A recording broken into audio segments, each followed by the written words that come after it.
Biology की class में हम चैप्टर पढ़ने जा रहे हैं गैसों का तबादला।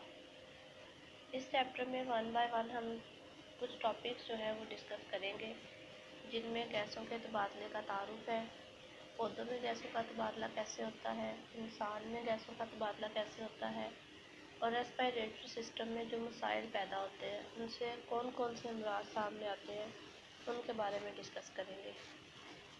आज की इस क्लास में हम जो पढ़ने जा रहे हैं वो है गैसों का तबादला, इसका इंट्रोडक्शन।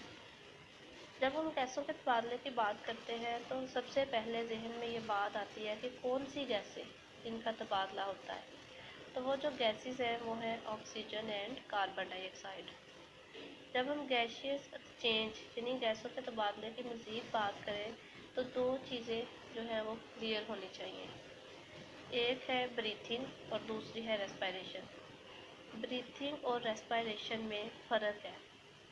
जो ब्रीथिंग है यानी सांस लेना, सिंपल सांस लेना, यानी हम हवा को अपने अंदर लेके जा रहे हैं और हवा को बाहर निकाल रहे हैं, ये तो हो गया ब्रीथिंग, जिसमें सिर्फ जो है वो हवा अंदर आ रही है और बाहर आ रही है। तो ये इस अमल को हम कह देते हैं ये तनफ्फुस है यानी सांस लेना है। जबकि रेस्पिरेशन में दो अमाल शामिल हैं, एक है मैकेनिकल और दूसरा है बायोकेमिकल। रेस्पिरेशन में हम बात करें तो हम कहते हैं कि ऑक्सीजन जो है जब हम अपने अंदर लेके जाते हैं तो फौरी तौर पे हम कार्बन डाइऑक्साइड भी बाहर निकालते हैं। तो कार्बन डाइऑक्साइड जो है वो बनती कैसे है, ऑक्सीजन जब जाती है तो वो कहाँ जाती है, क्या करती है। तो रेस्पिरेशन के हवाले से जब बात की जाती है तो हम सेलुलर रेस्पिरेशन की बात करते हैं, यानी सेल रिस्पायर कर रहा होता है, सेल सांस ले रहा होता है। तो इसका बेसिक मैकेनिज़्म क्या है, क्या पीछे इसके प्रोसेसेस हैं, कौन कौन से अमाल हैं जिनके ज़रिए से सेलुलर रेस्पिरेशन होती है, यानी सेल सांस लेता है। सबसे पहले हम कहते हैं कि सेलुलर रेस्पिरेशन जो है इसमें ऑक्सीजन जब हमारे बॉडी से अंदर जाती है वो ऑक्सीजन माहौल में मौजूद होती है, जिसको हम हवा के ज़रिए अपने जिस्म के अंदर लेके जा रहे हैं। तो उस ऑक्सीजन को हम अपने लंग्स में लेके जाते हैं, यानी फेफड़ों में लेके जाते हैं। फिर वो ऑक्सीजन जो है हमारे लंग्स में हीमोग्लोबिन प्रोटीन, ऐसी प्रोटीन जो कि ऑक्सीजन को ट्रांसफ़र करती है, ऑक्सीजन को अपने साथ लगाती है और जिस्म के दूसरे सेल्स तक ले जाती है। तो वो ऑक्सीजन जो है वो इस हीमोग्लोबिन प्रोटीन के साथ अटैच हो जाती है और इस हीमोग्लोबिन प्रोटीन के साथ अटैच होके सेल्स तक जाती है, उन सेल्स तक जाती है जहाँ पे खुराक मौजूद होती है। जब ऑक्सीजन उन सेल्स तक पहुंचती है जहाँ पे खुराक मौजूद होती है तो वहाँ पे जाके ऑक्सीजन खुराक के बांड्स को तोड़ती है। अब वो खुराक जो है उसमें कौन से बांड्स हैं, कहाँ से आती है वो खुराक, कौन किस नेचर की है वो खुराक, ये सारी बातें जो है वो पता होना चाहिए। खुराक जो हम खाते हैं डेली बेस पे उसमें कार्बोहाइड्रेट्स भी हैं, प्रोटीन्स भी हैं, लिपिड्स भी हैं। तो चूँकि जो कार्बोहाइड्रेट्स हैं, प्रोटीन्स हैं और लिपिड्स हैं ये होते हैं ऑर्गेनिक मॉलिक्यूल्स। ऑर्गेनिक मॉलिक्यूल्स जो हैं वो ऐसे मॉलिक्यूल्स होते हैं जिसमें कार्बन और हाइड्रोजन लाजमी तौर पे मौजूद होते हैं। इसीलिए यहाँ बात की जाती है कि जब ऑक्सीजन उन सेल्स तक पहुँचती है जहाँ पे खुराक मौजूद है तो इसका मतलब वहाँ पे खुराक में कार्बन और हाइड्रोजन बॉन्ड्स मौजूद हैं। वो कार्बन और हाइड्रोजन बॉन्ड्स जो है ऑक्सीजन की मौजूदगी में टूटते हैं और ऑक्सीजन की मौजूदगी में जब कार्बन और हाइड्रोजन बॉन्ड्स टूटते हैं तो इस तरह की रेस्पिरेशन को सेलुलर रेस्पिरेशन तो कहते हैं, साथ ही साथ हम इसको एरोबिक रेस्पिरेशन भी कहते हैं। जब खुराक के बॉन्ड्स टूटते हैं उससे एनर्जी पैदा होती है एनर्जी जब पैदा होती है तो वो एनर्जी जो है वो एटीपी की सूरत में स्टोर कर ली जाती है। अब एटीपी क्या है, एटीपी है एडिनोसिन ट्राईफॉस्फेट। एडिनोसिन जो है वो एक शुगर है, शुगर का मॉलिक्यूल है, यानी कार्बोहाइड्रेट जो है नेचर है इसकी। इसके बाद हम बात करते हैं तो हम कहते हैं कि क्या सिर्फ जो है वो एनर्जी पैदा होती है, इसके अलावा कुछ पैदा नहीं होता। तो हम कहते हैं कि जब एनर्जी पैदा होती है तो उसके साथ साथ वाटर और कार्बन डाइऑक्साइड भी पैदा होती है। तो वो कार्बन डाइऑक्साइड उस सेल में से दोबारा फेफड़ों तक वापस आती है और फेफड़ों में जब उसका लेवल इंक्रीज़ हो जाता है तो उसको बॉडी से बाहर निकाल दिया जाता है। इसीलिए हम रेस्पिरेशन जो है वो एक पूरा प्रोसेस एक पूरी डिटेल से डिस्कस करते हैं। नेक्स्ट जो हमने पढ़ना है वो है पौधों में गैसों का तबादला, यानी गैसियस एक्सचेंज इन प्लांट्स कैसे होता है। तो आपको पता है कि पौधे भी जानदार हैं, हम भी जानदार हैं, पौधे भी जानदार हैं, लेकिन पौधों के पास चूँकि कोई वाज़ेह ऑर्गन या ऑर्गन सिस्टम मौजूद नहीं होता, इसलिए पौधे का जो हर सेल है वो खुद ही जो है वो माहौल से गैसों का तबादला कर लेता है। सिंपल एक जो है वो प्रोसेस होता है पौधों में। अब कहते हैं कि जो छोटी उम्र के पौधे हैं, छोटी उम्र के जो पत्ते हैं, उनकी जो एपिडर्मिस होती है, एपिडर्मिस से क्या मुराद है। एपिडर्मिस, एपी का मतलब होता है अबाव, ऊपर, और डर्मिस का मतलब है लेयर, यानी ऊपर वाली सतह, जो सबसे बाहर वाली सतह होती है जो कि माहौल में मौजूद होती है, नज़र आ रही होती है। एपिडर्मिस के अंदर जो है वो सुराख मौजूद होते हैं जिनको हम स्टोमेटा कहते हैं। उन स्टोमेटा के ज़रिए पौधे जो है वो अपनी गैसों का तबादला करते हैं।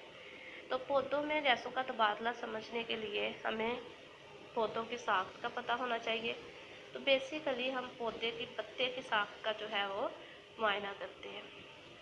सबसे पहले जो पत्ता है उसकी अगर हम साख देखें तो सबसे पहले उसकी है ऊपर वाली क्यूटिकल। क्यूटिकल जो है वो एपिडर्मिस से ऊपर वाली सतह होती है। क्यूटिकल के नीचे होती है बलाई एपिडर्मिस, यानी ऊपर वाली एपिडर्मिस। उसके अंदर एपिडर्मिस के अंदर की तरफ मीज़ोफिल सेल्स होते हैं, कुछ एयर स्पेसिस होती हैं, यानी मीज़ोफिल सेल्स जो है वो कुछ खाली होते हैं, आपस में जब जुड़ते हैं तो कुछ खाली जगह रह जाती हैं, उनको हम एयर स्पेसिस कहते हैं।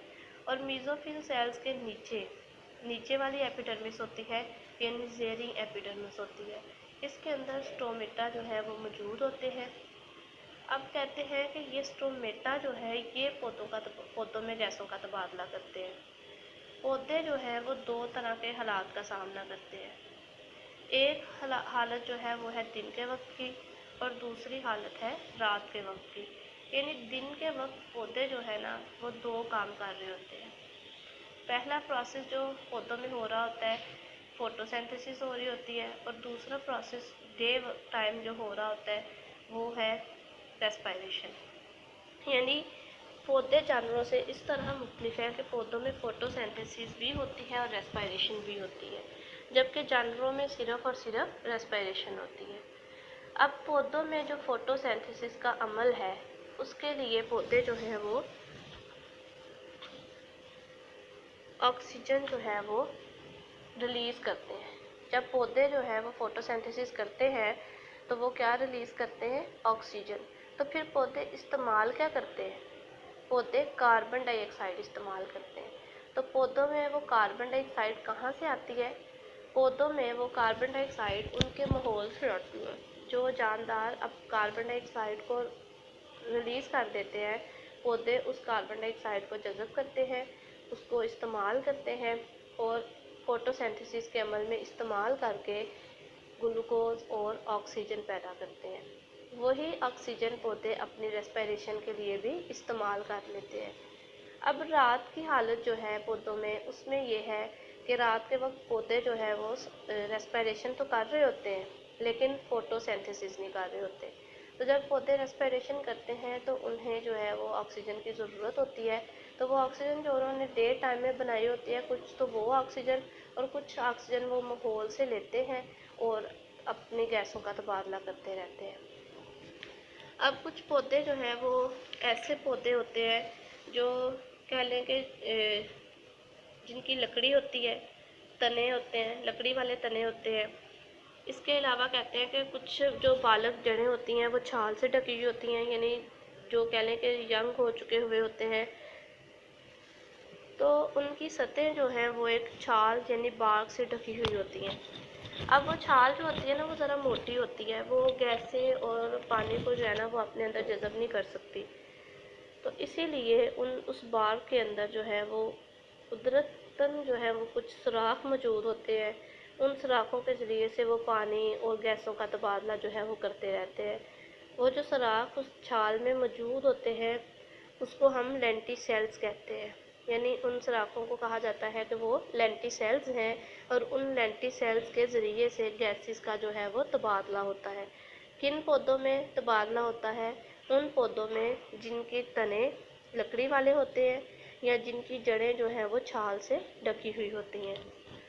अब कहते हैं कि जो छोटी उम्र के पौधे होते हैं, छोटी उम्र की जो जड़ें होती हैं, उनके अंदर जो है ना गैसेस के सतह के ज़रिए अंदर और बाहर जो है वो नफूज करती हैं। यानी गैसें जो हैं वो सतह के ज़रिए, ऊपर वाले हिस्से के ज़रिए, उसकी साख्त के ज़रिए से। अब कहते हैं कि ये गैसें जो हैं वो जड़ के मिट्टी में मौजूद होती हैं। अब जब मिट्टी है तो मिट्टी के अंदर जो है, अब कहते हैं कि मिट्टी के अंदर गैसेस होती हैं और उसी मिट्टी के ज़रिए से जो है वो पौधे अपनी गैसों का तबादला करते रहते हैं। यानी उसी मिट्टी में ऑक्सीजन ले ली, उसी के अंदर कार्बन डाइऑक्साइड जो है वो दे दी। इसके साथ लास्ट पे हम बात करें अगर, तो हम कहते हैं कि कुछ पौधे जो पानियों में रहते हैं वो कैसे अपनी गैसों का तबादला करते हैं। उनको हम एक्वेटिक प्लांट्स कहते हैं।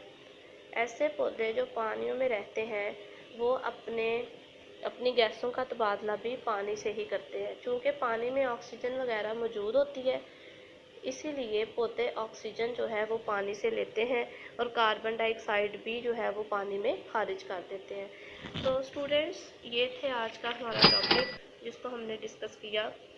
आप भी इसको रीड करें, इंशाल्लाह आपको समझ आएगी।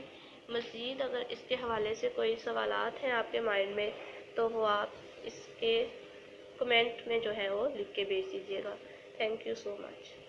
अल्लाह हाफिज़।